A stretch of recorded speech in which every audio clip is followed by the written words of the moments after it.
মহান আল্লাহ পাক রব্বুল আলামিন বললেন ওয়া ইয়াগফিরু লাকুম যুনুবাকুম, যারা নবীকে মহব্বত করবে, আল্লাহ বলেন যারা নবীকে মহব্বত করলো সে যেন আমাকে মহব্বত করলো। বলেন না সুবহানাল্লাহ। তাহলে নবীকে মহব্বত করলে লাভ কি? আল্লাহ বলছেন ওয়া ইয়াগফিরু লাকুম যুনুবাকুম ওয়া ইয়াগফিরু লাকুম গফারা ইয়াগফিরু। আল্লাহ বলেন আমি আল্লাহ তাআলা তোমাদের গুনাহগুলো, যুনুবাকুম, তোমাদের গুনাহগুলো মাফ করে দেব। সুবহানাল্লাহ। এরপর আল্লাহ বলেন কি? ওয়াল্লাহু গফুরুর রহিম। আল্লাহু গফুরুর রহিম, আল্লাহ তাআলা অত্যন্ত ক্ষমাশীল এবং অত্যন্ত দয়ালু। আল্লাহ অত্যন্ত দয়াশীল আর অত্যন্ত দয়ালু। আল্লাহ বলেন নবীকে বলছেন, নবী আপনি জানায় দেন আপনার সাহাবায়ে-কেরামদেরকে যারা আমি আল্লাহকে ভালোবাসতে চাই তারা যেন আপনাকে ভালোবাসে। আপনাকে ভালোবাসতে কি লাভ হবে? তাহলে সে আমাকে পাইল আর আমারে পাইলে তো সে জান্নাতুল আলিয়া, আমি আল্লাহ তাআলা তার জন্য সুউচ্চ মাকাম জান্নাত দিয়ে দিয়েছি। তাহলে এই ভালোবাসা আর এই মহব্বতের মাধ্যমে নবীকে ভালোবাসতে হবে, নবীকে মহব্বত করতে হবে, আর নবীর অনুসরণ করার মাধ্যমে আল্লাহকে আমার পাওয়া সম্ভব। কারণ নবীকে পাওয়ার মাধ্যমে, নবীর মাধ্যমে আমরা আল্লাহকে চিনেছি। ঠিক কি বলে? তার মাধ্যমে বুঝি না কথা, যে আমরা নবীর মাধ্যমে কাকে চিনছি? আল্লাহকে চিনছি। আল্লাহর সান্নিধ্য অর্জন করা, জান্নাত জাহান্নাম সম্পর্কে আল্লাহ তাআলা যা সাত আসমান বানাইছেন, সাত জমিন বানাইছেন, আল্লাহ পাক রব্বুল আলামিন যে আমাদের জন্য 8টা জান্নাত রেখেছেন, আল্লাহ তাআলা আমাদের জন্য 7টা জাহান্নাম রেখেছেন। জান্নাত কয়টা? 8টা জান্নাত, আর 7টা হলো জাহান্নাম। তাহলে একটা জাহান্নাম কমাই আছে, একটা জান্নাত আমাদের জন্য পুরস্কার বেশি আছে। সুবহানাল্লাহ। তাহলে বোঝা গেল আল্লাহর পক্ষ থেকে বান্দার জন্য অনেক নিয়ামত রেখেছেন, শুধু একটা বিনিময়। কোনটা বিনিময়? যে তোমরা যদি নবীকে অনুসরণ করো, নবীকে মহব্বত করো, নবীকে ভালোবাসো। নবী আমাদেরকে বলে গেছে, নবী যা কিছু বলছেন নবীর কথাগুলো মানো। এই নবীর কথা মানার মাধ্যমে তোমরা আল্লাহকে পেবে। আর না হলো কখনো পশ্চিমকাল তোমরা আল্লাহর কোনো রাস্তা তোমরা পাইবা না, আল্লাহর সাথে আল্লাহর কোনো দিদার তোমরা পাইবা না। কেউ যদি নবীকে ছাড়া আল্লাহকে পাইতে চায় তাহলে সে হবে গোমরাহী। কারণ আল্লাহ বলেন যে আমি আমার নবী মুহাম্মদ সাল্লাল্লাহু আলাইহি সাল্লামকে এই পৃথিবীতে মডেল হিসাবে সৃষ্টি করেছি, তাকে তোমরা অনুসরণ করবা, তার মাধ্যমে তোমরা আমাকে চিনবা। কারণ আমি আল্লাহকে কেউ জানতো না। কি বলে? আমি আল্লাহকে জানতো না। এই জন্য আল্লাহ পাক রব্বুল আলামিন নবীর উপরে আল্লাহর পক্ষ থেকে জিবরাইল আলাইহিস সালাম ওহী নিয়ে আসলেন, নবী গো আপনি আপনার সাহাবায়ে-কেরামদেরকে জানাই দেন কুলু লা ইলাহা ইল্লাল্লাহু মুহাম্মাদুর রাসূলুল্লাহ।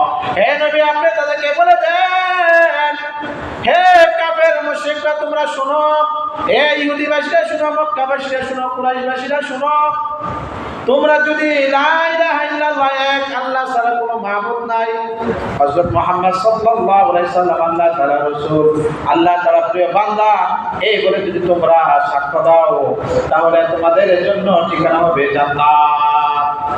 কুলু লা ইলাহা ইল্লাল্লাহ দাখালাল জান্নাহ, তোমরা জান্নাতে প্রবেশ করবে। এজন্য জান্নাতে প্রবেশ করার জন্য তোমাকে আল্লাহকে স্বীকার করতে হবে এক আল্লাহ। কারণ আল্লাহ পাক রব্বুল আলামিন নবীকে একদিন নয়, দুই দিন নয়, 3 দিন নয়, গোটা 40 বছর পর আল্লাহ তাআলা নবুয়ত দান করেছেন নবীকে। যখন নবুয়ত দান করেছেন, নবুয়ত দান করার পরে আল্লাহর পক্ষ থেকে ওহী নিয়ে আসলো, নবী আপনি আপনার সাহাবায়ে-কেরামদেরকে জানায়া দেন তারা যেন আমাকে অনুসরণ করে, তাহলেই তাদের রাস্তা হবে সুন্দর এবং সরল সঠিক পথ। ইহদিনাস সিরাতাল মুস্তাকিম, সরল সঠিক পথ হবে তাদের রাস্তাটা।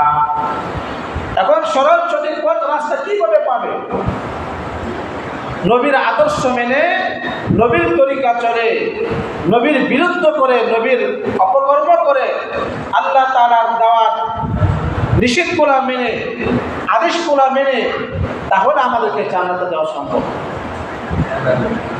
এই জন্য আল্লাহ পাক রব্বুল আলামিন বলেন যে তোমরা নবীর অনুসরণ করো। এখন নবী বলেন যে তোমরা আমার সুন্নত, আমার হাদিস আল্লাহর পক্ষ থেকে আমার কাছে ওহী নিয়ে আসছেন জিবরাইল আলাইহিস সালাম, যা আল্লাহ বলছেন তোমরা কোরআন ধরো আর আমার দেওয়া সুন্নত, আমার দেওয়া হাদিস তোমরা অনুসরণ করো।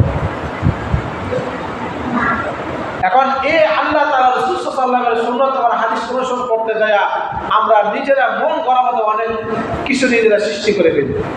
যেরকম আমরা গত জুমার সময় আলোচনা করছিলাম, এই পবিত্র রবিউল আউয়াল মাস আসার পরে আমরা নবীর জন্ম নিয়ে আমরা ব্যস্ত থাকি, মেল মিটিং মিছিল করি, বিভিন্ন উৎসব আনন্দ ফুর্তি করি, অথচ নবীর আদর্শ নবীর হুকুমগুলো আমরা মানি না।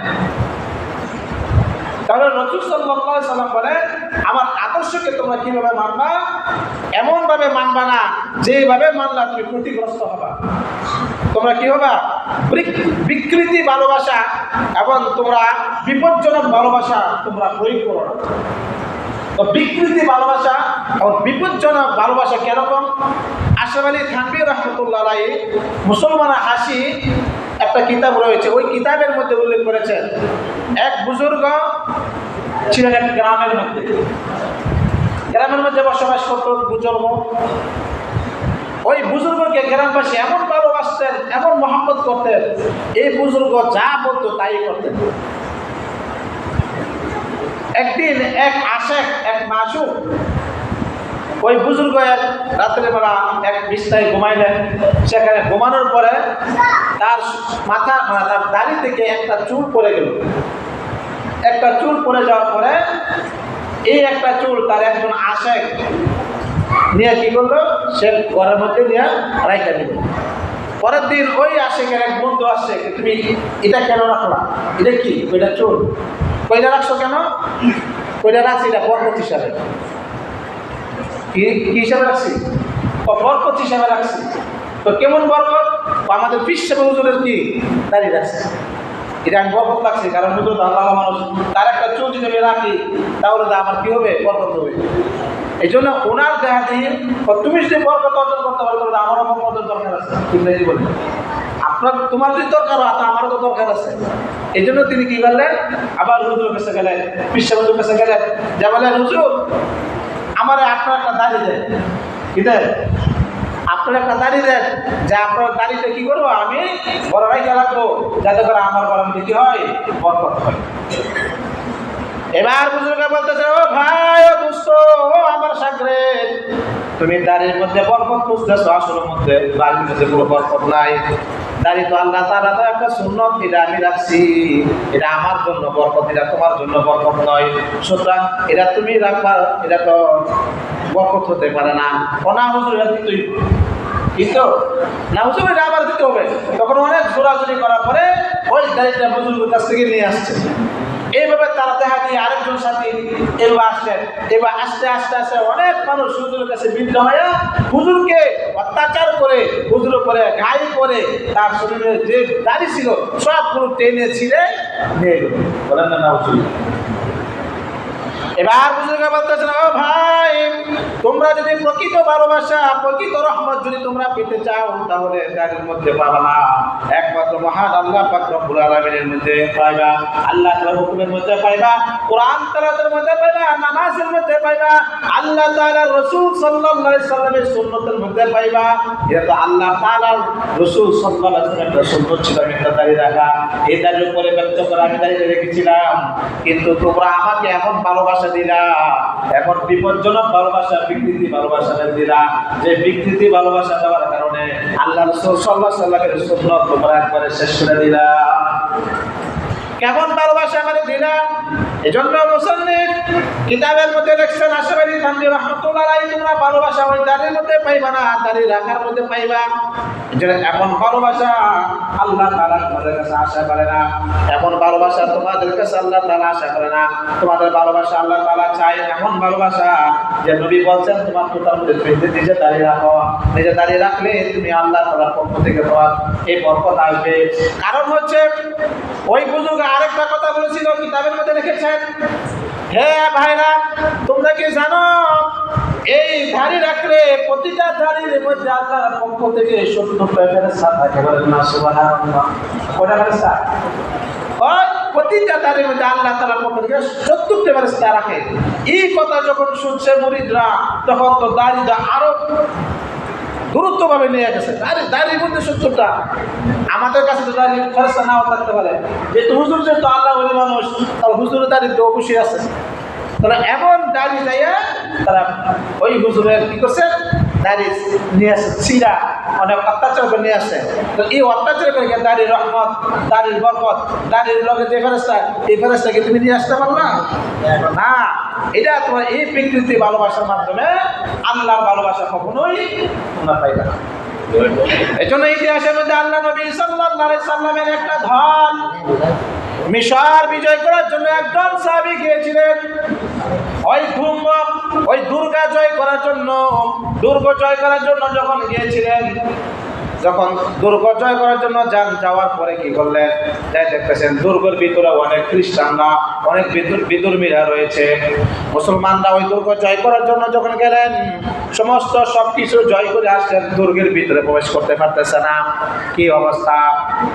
আল্লাহ পাক রব্বুল আলামিন সাহাবী, কতগুলো সাহাবী মিলে একটা চিঠি রাখলেন হযরত ওমর রাদিয়াল্লাহু তাআলা আনহুর কাছে, যে আমরা তো সবকিছু ডিঙ্গিয়ে আসলাম দুর্গ জয় করার জন্য, অথচ আমরা দুর্গের ভিতরে প্রবেশ করতে পারতেছি না, কারণ কি? এবার আল্লাহর নবীর সাহাবী ওমর রাদিয়াল্লাহু তাআলা চিঠির মধ্যে লিখে দিলেন, হে আমার সাহাবীরা, ও আমার সাথীরা, তোমরা যে দুর্গ জয় করার জন্য ভিতরে ঢুকতেছ না, মনে হয় তোমাদের সুন্নতের মধ্যে কমতি রয়েছে। সুবহানাল্লাহ, মনে হয় সুন্নতের মধ্যে কমতি রয়েছে, এই জন্য তোমরা দুর্গের ভিতরে ঢুকতে পারো নাই। এই জন্য যখন এই চিঠির মধ্যে যখন লিখে দিলেন আমাদের মধ্যে কমতি কি রয়েছে, মনে হয় সুন্নত নাই, তখন তারা খুশ করতে করতে করতে এক পর্যায়ে মনে করলো, হায় রে, আমরা যে প্রতিদিন মেসওয়াক করতাম, আজকে তো কিছুদিন যখন আমরা যুদ্ধ করতেছিলাম, যুদ্ধ করা অবস্থা আমাদের মেসওয়াক করা ভুলে গিয়েছিলাম। আল্লাহু আকবার, মেসওয়াক করা কি করছিলাম, ভুলে গিয়েছিলাম। এই জন্য মনে হয় মেসওয়াক করা সুন্নাত, এমন একটা মেসওয়াক করা সুন্নাত। নবী বলেন, হে দুনিয়ার মুসলমান, তুমি যদি মেসওয়াক করো, মেসওয়াক করার বরকতে আল্লাহ পাক রব্বুল আলামিন মৃত্যুর সময় তোমার কালিমা নসিব করবেন। বলেন না সুবহানাল্লাহ। কি করবেন? মৃত্যুর সময় কালিমা নসিব করবেন মেসওয়াক করার মাধ্যমে। মেসওয়াকের এত বরকত আল্লাহ তাআলা রেখেছেন।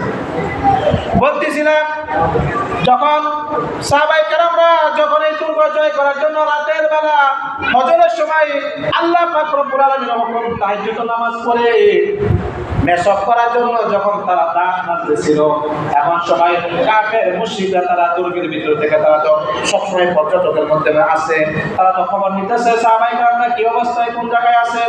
খবর দেয়া যখন রাতের বেলা তারা যখন ভোর রাত্রি হয়ে গেল, তখন তারা দেখতেছে সমস্ত মুসলমানরা তারা সকলে মিলে দাঁত মাজতেছে। হ্যাঁ, কি মাজতেছে? দাঁত মাজতেছে। এই দাঁত মাজা দেখে তারা মনে করলো, মনে হয় মুসলমান এমন একটা জাতি, আমরা যদি আমাদের প্রতি ঝাঁপায় পড়ে আমরা আর বাঁচার কোনো উপায় নাই। কারণ ইতিহাস সাক্ষ্য বদর যুদ্ধ, উহুদের যুদ্ধ, যত খন্দকের যুদ্ধ গিয়েছিল, প্রত্যেকটা যুদ্ধের মধ্যে আল্লাহর পক্ষ থেকে রহমত নাযিল হয়েছিল। বলেন না সুবহানাল্লাহ। মুসলমানরা ইমানের শক্তি নিয়ে ঝাঁপিয়ে পড়ে তারা শত্রুর বাহিনীর উপরে, এটা কি বলে? আল্লাহর পক্ষ থেকে রহমত তাদের উপর বর্ষণ হতে থাকে। এই জন্য যখন ওই বাহিনীরা দেখতেছে, ওই কাফের মুশরিকরা দেখতেছে মুসলমানরা তারা দাঁত মাজতেছে, মনে হয় তারা আমাদেরকে চাপাইয়া গিলে ফেলবে, তাদের দাঁত দাঁড় করতেছে, আমাদেরকে খেয়ে ফেলবে, এমন একটা বরকত দেখা ওই মুশরিকরা তারা এই দুর্গ ছেড়ে পালাইয়া গেল। আল্লাহু আকবার। এরপরে তারা যখন তারা দুর্গ জয় করার জন্য গেল, দেখেন সকালবেলা যায় ওই দুর্গের ভিতরে ঢুকলো, যায় দেখেন একবারে কেউ নাই, শূন্য। তখন তারা ভাবলো, হাই রে হাই, আমরা নবীর একটা সুন্নত ছিল দাঁত মাজা, দাঁত মেসওয়াক করা, এই মেসওয়াকটা বলে দেওয়ার কারণে আমরা অনেকদিন যাবত আমরা দুর্গ জয় করতে পারি নাই। কিতাবের মধ্যে লেখলেন 1 মাস যাবত তারা দুর্গের আশেপাশে ছিল, দুর্গের ভিতরে ঢুকতে পারে নাই। 1 মাস পরে ওই মেসওয়াক নবীর সুন্নাত পালন করার মাধ্যমে, আল্লাহর নবীর সুন্নাত একটা পালন করার মাধ্যমে দুর্গ বিজয় করে তারা দুর্গের ভিতরে ঢুকে পড়ল, দুর্গ তারা জয় করে ফেলল। সুবহানাল্লাহ। তাহলে বোঝা গেল আল্লাহ পাক রব্বুল আলামিন হাবিব সাল্লাল্লাহু আলাইহি ওয়াসাল্লাম আমাদের কাছে সুন্নাত রেখে গেছেন, হাদিস রেখে গেছেন। এই হাদিসের উপর যদি আমরা আমল করি, সুন্নতের উপর যদি আমল করি, তাহলে আল্লাহ তাআলার দেওয়া জান্নাতে যাওয়া আমাদের জন্য সহজ হয়ে যাবে। বলেন না সুবহানাল্লাহ। এইজন্য আল্লাহ পাক বলেন, কুল ইন কুনতুম তুহিব্বুনাল্লাহ ফাত্তাবিউনি ইউহিব্বুকুমুল্লাহ। হে দুনিয়ার মুসলমান ইমানদার, তোমরা যদি আল্লাহকে ভালোবাসতে চাও তাহলে তোমরা আমি নবীকে ভালোবাসো, আর আমি নবীকে ভালোবাসতে তোমাদের কি লাভ হবে? ফাগফির লাকুম যুনুবাকুম। আল্লাহ তাআলা তোমাদের গুনাহগুলো মাফ করে দিবেন। বলেন না সুবহানাল্লাহ। আল্লাহ কি? আল্লাহু গফুরুর রহিম। আল্লাহ তাআলা অত্যন্ত ক্ষমাশীল এবং পরম দয়ালু। সুবহানাল্লাহ। এজন্য আসুন মহান আল্লাহ পাক রব্বুল আলামিনের দরবারে আমরা দোয়া করি, বেশি বেশি করে দোয়া করি। আল্লাহ তাআলা দেওয়া সুন্নাতগুলো আমরা মানি। যেরকম আমরা প্রস্রাবখানা বাথরুমে যাওয়ার আগে আমরা একটা দোয়া করি, আল্লাহুম্মা বিসমিকা আমুতু হায়া। এগুলো আমরা বাথরুমে করি ও না, ঘুমের সময় করি দোয়াটা। কোন সময়? ঘুমের সময় যারা দোয়া করি আল্লাহুম্মা বিসমিকা আমুতু হায়া, যখন করি তখন এই ঘুমের মধ্যে আল্লাহ তাআলা শান্তি রাখে। সুবহানাল্লাহ। এই সুন্নাত তরিকা বাথরুমে যাওয়ার আগে আল্লাহুম্মা ইন্নী